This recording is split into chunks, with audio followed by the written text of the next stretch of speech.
اس کی ماں بھی اسے بچپن میں چھوڑ کر چل بسی تھی۔ علی خان کی ماں میں اسے اپنی ماں کی شکل نظر آنے لگی تھی۔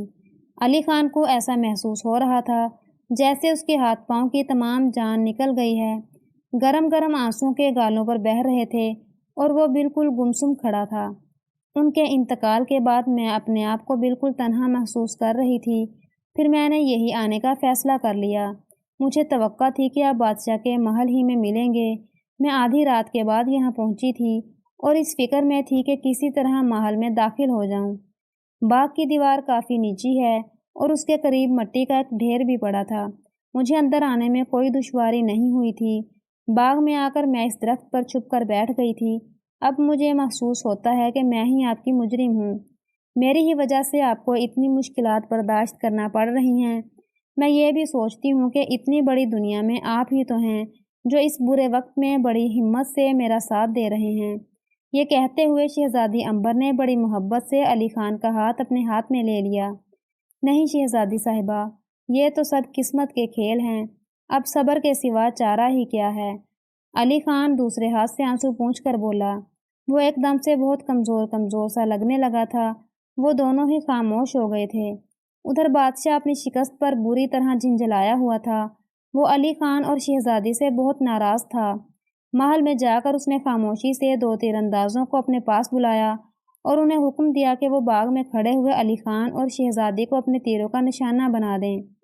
دونوں تیر انداز چھپتے چھپتے باغ کے دروازے پر پہنچے اور انہوں نے ترکش سے تیر نکال کر کمان پر چڑھائے، مگر انہیں چھوڑنے کی حسرت ان کے دل میں ہی رہ گئی۔ علی خان کی نظر اچانک ہی ان پر پڑ گئی تھی۔ اس نے انتہائی پھرتی کے ساتھ اپنی کمر پر لگے دونوں خنجر نکالے اور بجلی کی تیزی سے انہیں ان دونوں تیر اندازوں کی طرف پھینکا۔ دونوں خنجر سنسناتے ہوئے گئے اور کھٹاک سے ان کی پیشانیوں میں گھس گئے۔ وہ دونوں وہیں ڈھیر ہو گئے تھے۔ بادشاہ ایک کھڑکی میں سے یہ سب نظارہ دیکھ رہا تھا۔ اپنے منصوبے کو ناکام ہوتا دیکھ کر اس کے اوسان خطا ہو گئے۔ وہ سمجھ گیا کہ اب اس کی خیر نہیں ہے۔ شہزادی کو بادشاہ کے دوغلے پن پر بڑا غصہ آیا۔ اس نے نہایت غصے سے کہا، اب میں اس خبیث بوڑھے کو نہیں چھوڑوں گی۔ یہ کہہ کر اس نے ہاتھ میں پکڑے ہوئے کبوتر کو سامنے کیا اور اس کی گردن مروڑنے ہی والی تھی۔ بادشاہ چلایا، اچھی لڑکی، اچھی لڑکی، نہیں نہیں، اب ہم کوئی چالاکی نہیں کریں گے۔ یہ کہہ کر وہ کھڑکی میں سے غائب ہو گیا، مگر شہزادی بہت غصے میں تھی۔ وہ کبوتر کو جان سے مار دیتی، مگر علی خان تیزی سے بولا، شہزادی صاحبہ، کبوتر کو نہیں ماریے گا ورنہ کھیل بگڑ جائے گا۔ وہ ہمارے ساتھ اتنی چالاکیاں کر رہا ہے، ہمیں بھی اس کی پرواہ نہیں کرنی چاہیے۔ شہزادی نفرت سے بولی، یہ بھی تو دیکھیے ہم اس کے ساتھ کیا کھیل کھیل رہے ہیں۔ یہ کبوتر بالکل عام کبوتروں کی طرح ہے۔ میں نے کوئی جادو وادو کر کے اس کی جان اس کبوتر میں قید نہیں کی ہے۔ میں تو اسے بیوقوف بنا رہا ہوں۔ شہزادی حیرت سے اسے دیکھنے لگی۔ اتنے میں بادشاہ گرتا پڑتا وہاں آ گیا اور آتے ہی شہزادی عنبر کے قدموں میں گر پڑا۔ مجھ بوڑھے پر رحم کھاؤ شہزادی، ہمیں تمہیں خنجر، تلوار، چاقو، لات، گھونسا، تھپڑ کچھ بھی مار لو، مگر اس ننھی سی جان کو کچھ مت کہو۔ تم سیدھے طریقے سے ہماری بات کیوں نہیں مان لیتے؟ علی خان نے اسے گھورتے ہوئے کہا، یقین کرو لڑکے، اگر یہ کبوتر کا چکر تم نہ چلاتے اور پھر ہمیں ایسی نظروں سے دیکھتے تو ہم تمہیں ایسی سزا دیتے کہ تم زندگی بھر یاد رکھتے، مگر اب ہم مجبور ہیں۔ ہم نے برا کیا جو تمہاری باتوں میں آ گئے۔ وہ تو یہ کہو کہ باپ دادا کی وجہ سے ہم بادشاہ بن گئے ہیں، ورنہ ہمیں تو کسی کمہار کا گدھا ہونا چاہیے تھا۔ آؤ ہمارے ساتھ، اپنے بادشاہ کو اپنے ساتھ لو اور خدا کے لیے میری جان چھوڑو۔ وہ ان دونوں کو لے کر قید خانے کی طرف گیا۔ وہاں پر بادشاہ زنجیروں میں جکڑا ایک طرف بیٹھا ہوا تھا۔ کمرے میں ملگجا سا اندھیرا تھا اور ایک چھوٹی سی کھڑکی میں سے سورج کی روشنی اندر آ رہی تھی۔ اس قید نے اس کی صحت پر بہت برا اثر ڈالا تھا۔ داڑھی کے بال بے ترتیب ہو کر الجھنے لگے تھے اور وہ بیمار دکھائی دیتا تھا۔ بادشاہ نے قید خانے کا دروازہ کھلوایا اور شہزادی عنبر کبوتر علی خان کو تھما کر اپنے باپ سے لپٹ کر رونے لگی۔ بادشاہ کی آنکھوں میں بھی آنسو آ گئے۔ پھر علی خان نے اپنے بادشاہ کو جھک کر ادب سے سلام کیا۔ بادشاہ بہت حیران تھا کہ اس کی بیٹی یہاں تک کیسے پہنچی اور یہ خوبصورت نوجوان کون ہے۔ اس کے پاؤں میں بندھی زنجیریں کھول دی گئی تھیں۔ وہ سب لوگ قید خانے سے باہر آ گئے۔ ظالم بادشاہ نے اسی روز شہزادی عنبر کے ملک سے اپنی فوج کو واپس آنے کا حکم دے دیا اور ان لوگوں کو ان کے ملک بھیجنے کے انتظامات کرنے کا حکم دے دیا۔ وہ لوگ اگلے روز سفر پر جانے کے لیے تیار ہوئے۔ شاہی بگھی جس میں 6 گھوڑے جوتے ہوئے تھے محل کے صدر دروازے پر تیار کھڑی تھی۔ کبوتر علی خان کے پاس تھا اور اسی سنہری پنجرے میں بند تھا۔ شہزادی عنبر اور بادشاہ بگھی میں بیٹھ گئے تھے۔ علی خان بگھی میں بیٹھنے لگا تو وہ پریشان حال بادشاہ کے پاس آیا۔ اس نے علی خان سے کہا، میں نے تمہارے تمام مطالبے پورے کر دیے ہیں، اب لاؤ یہ کبوتر میرے حوالے کر دو۔ علی خان بولا، کچی گولیاں ہم نے بھی نہیں کھیلی، یہ کبوتر اپنے قبضے میں لے کر تم ہمیں پھر سے اپنا قیدی بنا لو گے؟ نہیں لڑکے، ہم وعدہ کرتے ہیں، ظالم اور عیار بادشاہ نے کہنا چاہا، مگر علی خان اس کی بات کاٹ کر بولا، اگر ہم تمہارے وعدوں پر اعتبار کر لیں تو یہ ہماری سب سے بڑی بیوقوفی ہوگی۔ ہم یہ کبوتر اپنے ساتھ لیے جا رہے ہیں۔ اس کبوتر کو میں ایک ایسی جگہ لے جا کر رکھ دوں گا جہاں پر تمہارے فرشتے بھی نہیں پہنچ پائیں گے۔ یہ کبوتر اس بات کی ضمانت ہے کہ ہماری سلامتی اس وقت تک محفوظ ہے جب تک یہ ہمارے قبضے میں ہے۔ ہمارا ملک چھوٹا سا ہے، ہماری فوج بہت کم ہے، مگر اس کبوتر کی بدولت ہم لوگ بہت مضبوط قوم بن گئے ہیں۔ اگر آئندہ تم نے ہمیں تنگ کرنے کی کوشش کی یا پھر ہمارے ملک پر حملہ کرنے کی کوشش کی تو یاد رکھو، میں ہی وہ شخص ہوں گا جو سب سے پہلے اس کی دونوں ٹانگیں توڑوں گا، پھر آنکھیں نکال کر اسے زندہ رکھوں گا تاکہ تم زندگی بھر اندھے اور لنگڑے بن کر اپنی حماقتوں اور لالچ کا مزہ چکھ سکو۔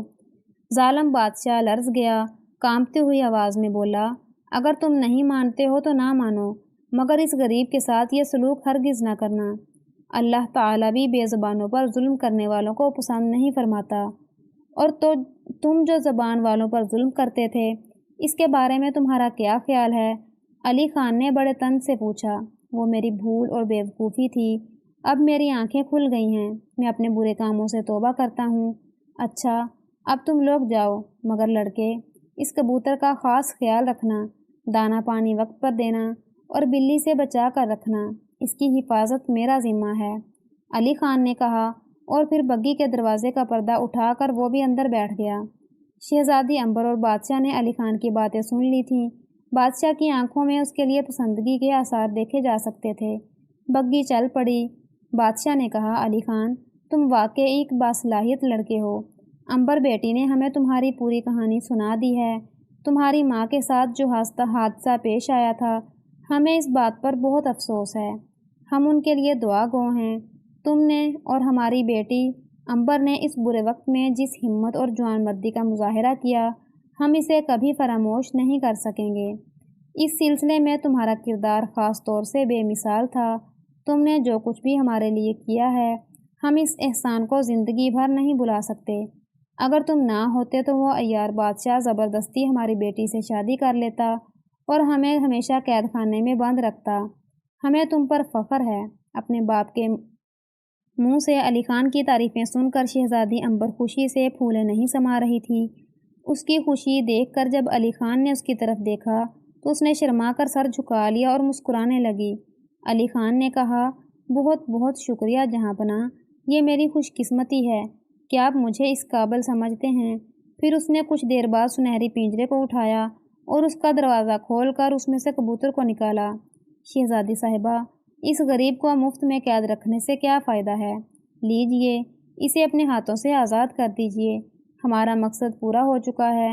وہ بادشاہ ہمیشہ یہ سمجھتا رہے گا کہ اس کبوتر کو ہم نے بڑی حفاظت سے رکھا ہوا ہے۔ اس بات کو سوچ کر اب وہ ہم پر کبھی بھی میلی نگاہ نہیں ڈالے گا۔ شہزادی نے کبوتر لیا اور پردہ ہٹا کر اسے باہر اچھال دیا۔ کبوتر تیزی سے ایک طرف اڑتا چلا گیا۔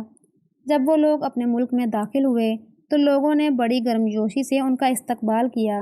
اپنے محبوب بادشاہ کے دوبارہ آ جانے پر وہ لوگ خوشی سے پھولے نہیں سما رہے تھے۔ سارے ملک میں خوشی کی ایک لہر دوڑ گئی اور ہر طرف ایک جشن کا سماں تھا۔ انہیں جب یہ پتہ چلا کہ بادشاہ سلامت کو قید سے رہا کرانے اور ملک کو آزاد کرنے میں علی خان اور شہزادی عنبر کا ہاتھ ہے تو لوگ ان کی بہادری پر عش عش کر اٹھے۔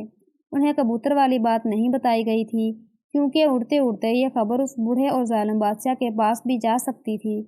علی خان شہزادی عنبر اور بادشاہ کو محل میں چھوڑ کر سب سے پہلے اپنی ماں کی قبر پر گیا۔